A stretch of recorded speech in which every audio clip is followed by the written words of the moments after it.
Welcome to Kenton's videos. Enjoy the video. You're starting with the essentials. Open Canva, pick a 16:9 or mobile ratio, and upload the exact video clip you'll edit. Once uploaded, drag the clip onto the timeline or canvas so you can see it full size. Make sure you have Pro access for automatic video background removal. If not, plan to use a mask or frame workaround. This step gets your assets ready and confirms the toolset you'll use, which saves time during the detailed edit. Select the clip on the canvas and open Effects or Edit.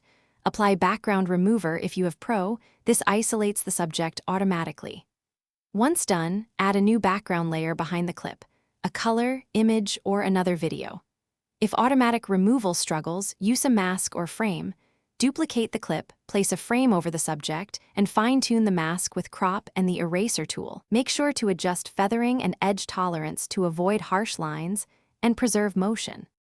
Once your foreground sits cleanly over the new background, align scale and position so motion looks natural, then apply any animation, color grade, or shadow to blend elements. Export a short test to review edges and movement at full resolution. If you see flicker or halos, reopen the clip and increase feathering or repaint the mask. If removal repeatedly fails, use a green screen source or manual frame-by-frame masking as a